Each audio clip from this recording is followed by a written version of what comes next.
Marathi story arrange marriage. Sagarmatha हॉटेलच्या मागच्या लांबीमध्ये डोंगराकडे बघत आपल्या समोरच्या थंड थंड पेय घुटके घेत शरण्य बसली होती. मागच्या बाजूने थोड्या वेळाने विकास आला. मॅट्रोमोनी वर्टवरचा कोड नंबर एकमेकांना सांगून त्यांनी एकमेकांची ओळख करून घेतली. आता नवीन युगामध्ये मॅट्रिमोनो वर्ड्समध्ये मुला-मुलींना भेटणं एक नवीनच सिस्टीम चालू झालं होतं. काय प्रश्न विचारलेत, काय उत्तर द्यायचे, ठराविकच प्रश्न आणि ठराविकच उत्तरे. मुलांसाठी तेच प्रश्न, काय करतो, कामाची वेळ काय, फॉरेन ट्रिप मिळतात का, पॅकेज काय आहे, इत्यादी इत्यादी.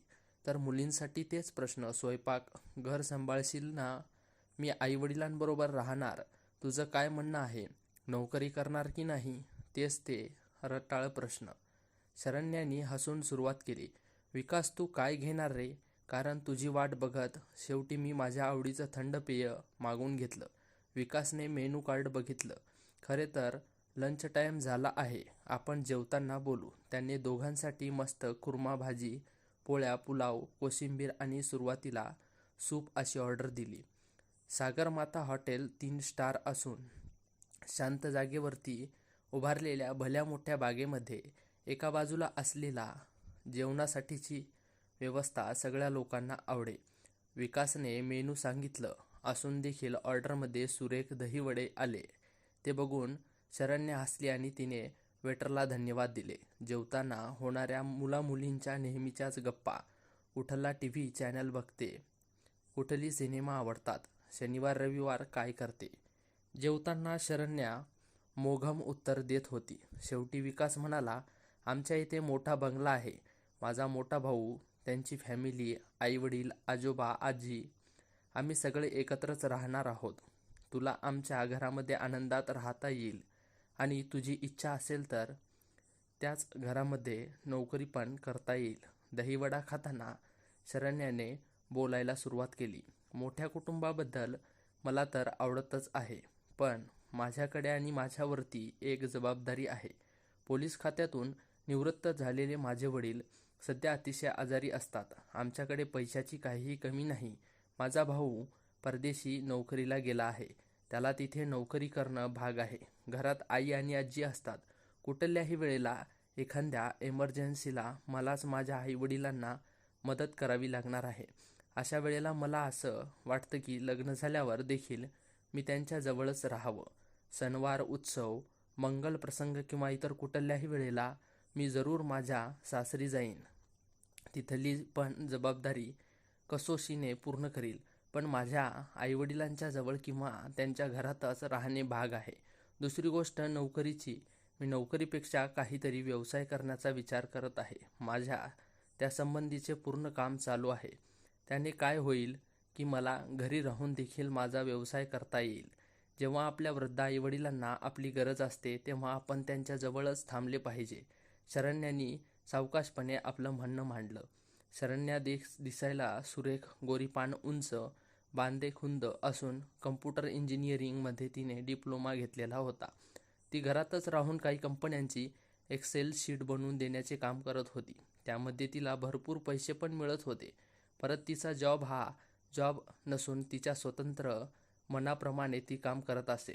त्यामुळे घरात आलेली अडचण किंवा घर सांभाळून तिला आपला व्यवसाय करता येत होता. त्यातून तिच्या आई आणि बाबांचं तिच्याविषयीच काहीही म्हणणं नव्हतं, पण शरण्यानी ही जबाबदारी स्वतःहून डोक्यावर घेतली होती. विकासला तिचे म्हणणे पटले होते आणि फारशी रुचत पण नव्हती. त्यांचा एवढा प्रचंड बंगला त्यांच्यावरचा हक्क सोडून देणे त्यांच्यासाठी योग्यच नव्हतेच. तो जर घरात राहिला असता तर आईवडिलांनी त्यांच्यावरचे पैसे किंवा बाकीचे साधन संपत्ती त्यांच्या नावावर केली असती, पण तो घरच्यांच्या बाहेर पडला. पण त्याने वडील या बाबतीत मात्र फार निष्ठुर होते. शरण्याची एकंदरीत विचार करण्याची वृत्ती त्याला अतिशय आवडून देखील त्यांचा नाईलाज होता आणि तो चालतच होता. त्यांनी ठरवलेली मीटिंग संपली आणि दोघेही आपल्या वाटेने घराकडे निघून आले. शरण्याची आई कुठल्या ना कुठल्या मुलाचं स्थळ शोधून काढून शरण्याला त्याला भेटायला पाठवत होती.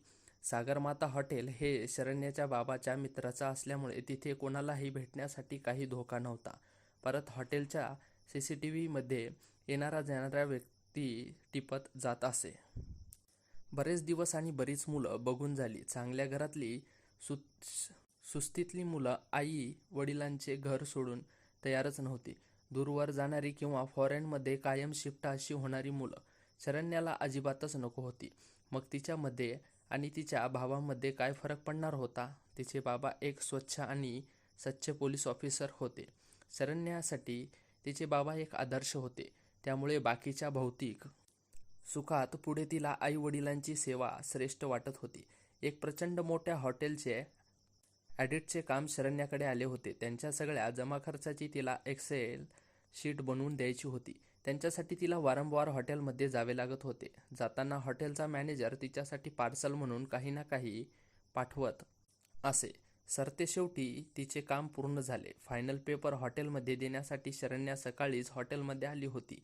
राजन सरनाईक हॉटेलचे मालक तिची वाटच बघत होते. त्यांच्या हाताखाली काम करणारे चार्टर्स अकाउंट एक्सेल शीट बघितली आणि खुश झाले. जमा खर्च नफा जसा सरनाईक साहेबांना पाहिजे होता तसा शरण्यानी मांडला होता. CA शशांक शरण्याच्या कामावर खुश झाला. सरनाईक साहेबांनी शरण्यासाठी म्हणून अजून बरंच काम करण्यास शरणकडे सोपवलं. शशांक नुकताच सरनाईक साहेबांकडून रुजू झाला होता. त्यांचं काम दुसऱ्या एका CA फर्म बरोबर पण चालू होतं. शरण्याची काम करण्याची तयारी आणि तिच्या कामातली गती बघून शशांकने तिला बरेचसे काम मिळवून दिले. शशांक भाड्याच्या घरामध्ये राहत होता, कारण त्याचे आई वडील गावी राहत असत. हळूहळू शशांक आणि शरण्याची व्यवस्थित ओळख झाली. हॉटेलमध्ये काम करत असताना वेटरचा देखील लक्षात शशांत आणि शरण्याची आवड असे. शरणसाठी दहीवडा तर शशांकसाठी फ्रूट सॉलेड नाश्त्यासाठी म्हणून येईल. दुसऱ्या दिवशी महत्त्वाचं ॲडिट होतं म्हणून शरण्या रात्री बसून कामाची एक्सेल शीट तयार करत होती. तेवढ्यात बाबाच्या खोलीतून विचित्र आवाज यायला लागला. त्यांच्या घशातून घरघर आवाज ऐकू येऊ लागला. ताबडतोब शरण्यानी डॉक्टरांना फोन करून ॲम्ब्युलन्स बोलवली. बाबांना बहुतेक हार्ट अटॅक आला होता. हॉस्पिटलमधली धावपळ करताना पहाटे शशांकचा फोन आला. झाले ना काम? नाही रे, बाबांना हॉस्पिटलमध्ये ॲडमिट केलं आहे. डॉक्टरांच्या मते हार्ट अटॅक आहे, शरण्या म्हणाली. शशांक ताबडतोब हॉस्पिटलमध्ये आला. शरण्याबरोबर त्याने पण बरीच धावपळ करून बाबांना योग्य ती ट्रीटमेंट मिळेल असे पाहिले. आई शरण्यासाठी त्यांचे नाश्ता पण आणला. ज्यांचे काम होते त्या कंपनीला शशांकने पुढची तारीख घेण्यासाठी सांगितले. त्याने ते काम पुढे ढकलले. शेवटी 10 दिवसानंतर बाबा घरी आले. अंथरुणावर पडल्या पडल्या बाबांना शरण्याची धावपळ आणि तिलाच साथ देत असलेला शशांक दिसत होता.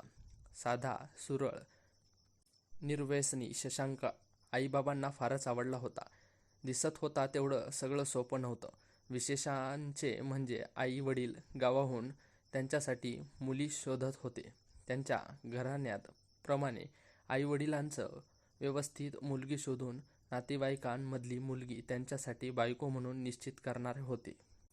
परंपरेने चालत आलेल्या रीती आणि रूढी तोडण्याचं सामर्थ्य शशांकमध्ये नव्हतं. त्यांच्या आईने तिच्या मावस बहिणीची मुलगी शशांकसाठी नियोजित वधू म्हणून निश्चित केली होती. शशांकला जरी शरण्या आवडत होती तरी तो आपल्या कुटुंबाविरुद्ध जाऊ शकत नव्हता. सीमाने शरण्याची आई यावरती तोडगा काढला. काही कारण काढून शशांकने आपल्या आईवडिलांना त्यांच्यापाशी बोलवले आणि नंतर काही कारणाने शरण्याबरोबर ओळख करून द्यावी. दिवाळी जवळ जवळ आली होती आणि यावेळीला शशांकने दिवाळीला गावी जाऊन शरण्याला काम करण्यासाठी म्हणून तिकडे बोलवले होते. शरण्याचे साधे वागणे, काम करण्याची वृत्ती, सगळ्या कुटुंबांना सांभाळून घेण्याची तिची कला त्यांच्यामधील शशांकची आई फारच इम्प्रेस झाली. तरी पण जशी शशांकची आजी आजोबा आणि वडील संमतींची मान डोलावली होती तरी पण शशांकची आई थोडीशी साशंकच होती. एकीकडे शशांक घर जावई होणार, तेवढ्या मोठ्या बंगल्याचा मालक होणार, ते देखील एवढ्या मोठ्या शहरामध्ये. याच आकर्षण तिला फार जास्तच होतं. परत त्यांचा मान तर राहणारच होता. काही ना काही बरेच एवढे घेऊन शेवटी तिने पण शशांकच्या पसंतीला मान डोलावली. शरण्याचे आई बाबा आजी खुश झाले. बाबांनी ताबडतोब वकिलाला बोलावून आपल्या बंगल्याचे 2 भाग केले. व्यवस्थितपणे शरण्या आणि तिच्या बाबाच्या नावावरती समसमान हिस्से केले. शरण्या आणि शशांक आता बाबाबरोबर पण वेगळ्या घरामध्ये राहतात. शरण्याच्या भावाला मोकळेपणाने अमेरिकेमध्ये नोकरी करता येते आणि शशांकने आईवडील येऊन जाऊन असतात. घराचा प्रश्न सुटल्यामुळे शशांक आनंदाने त्याच्या बिझनेसवरती लक्ष देऊ लागला. शरण्या जमेल तेवढेच काम करत होती. तिची धावपळ बरीच कमी झाली होती.